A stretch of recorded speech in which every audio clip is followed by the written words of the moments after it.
Alors, ces exercices ne sont pas spécialement faciles si on ne comprend pas la notion de champ électrique. Donc, la notion de champ électrique, il faut s'imaginer, c'est quelque chose d'invisible. Si on fait une analogie au champ gravitationnel, eh bien, une fois que dans le champ, on arrive dans un champ gravitationnel et qu'on a une masse, eh bien, on est attiré par cette masse et une force s'exerce sur nous en direction de cette masse.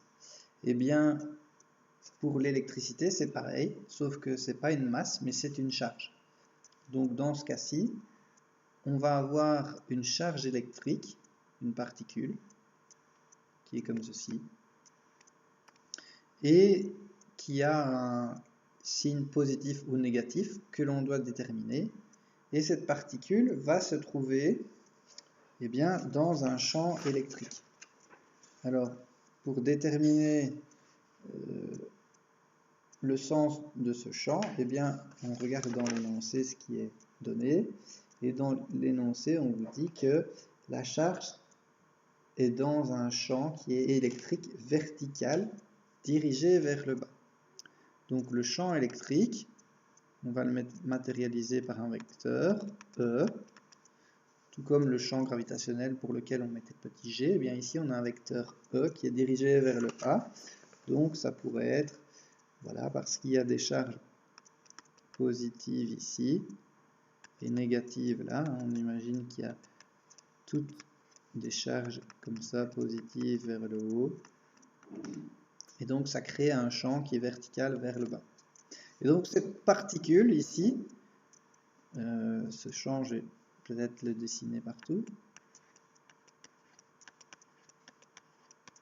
Cette particule, quand elle va être dans ce champ, en fonction de sa charge, elle va être attirée vers le bas ou vers le haut, en fonction du signe de sa charge, si elle est positive ou négative.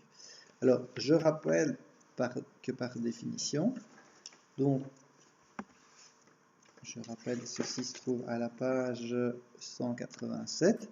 Donc, à la page 187, qu'est-ce qu'on vous dit? On vous dit que il y a un vecteur champ électrique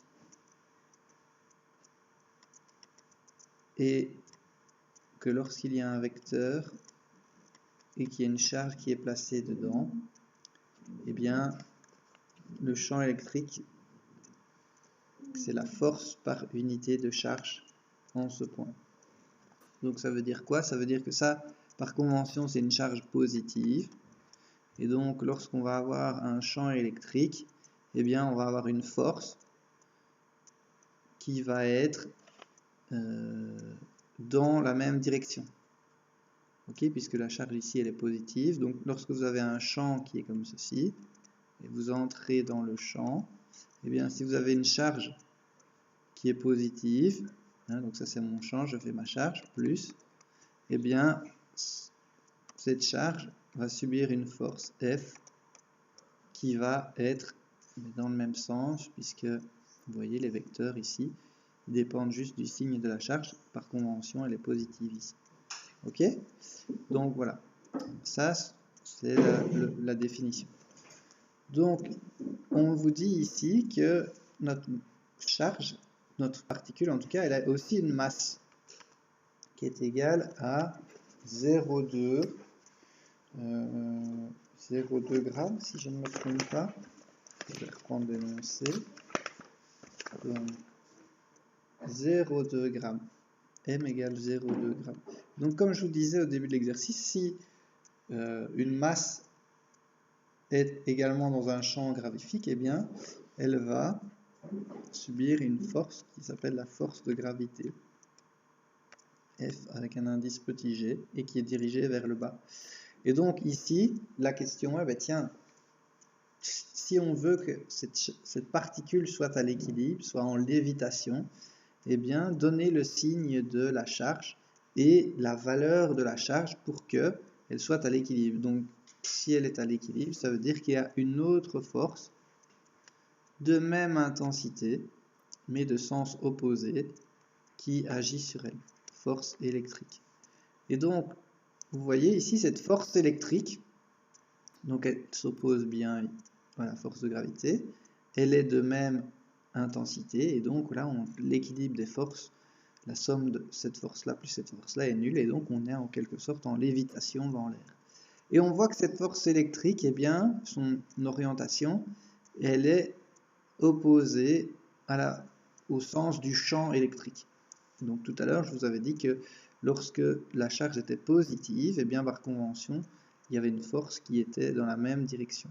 Donc on peut en tirer comme conclusion ici que si F électrique par définition est égal à Q, la charge, fois le champ électrique, eh bien ici sa charge, donc la charge doit être négative,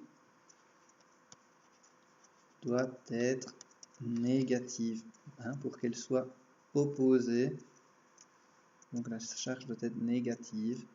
Si ça c'est E, eh bien la charge doit être négative pour que la force soit dans le sens contraire du champ.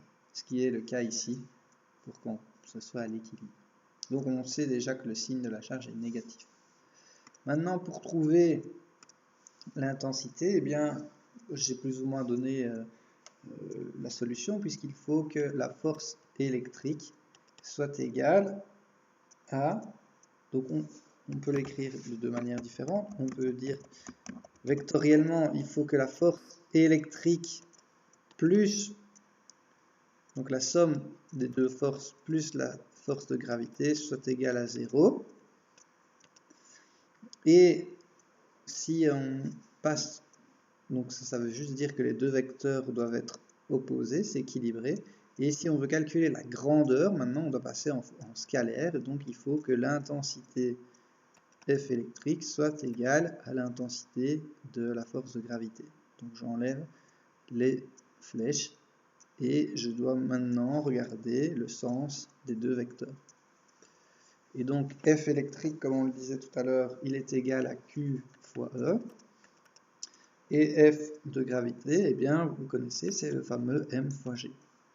Donc pour calculer la valeur de la charge, l'intensité, eh bien, je fais simplement M fois petit g divisé par grand E, avec M qui est égal à 0,2 g, donc ne pas se tromper, 0,2 g, ça fait 0,2 fois 10 moins 3 kg, fois 9,81, mais ça vous connaissez, c'est la constante de gravité, divisé par le champ. Et la valeur du champ, il est donné, puisqu'il est de 50 000 newtons par coulomb. Et donc ceci me donne une valeur de 3,9 fois 10 moins 8 coulombs, ou autrement encore écrit 39 nanocoulombs. Alors, comme c'est une charge négative, on vient de le trouver avant, on doit écrire moins 39 nanocoulombs. Et voilà.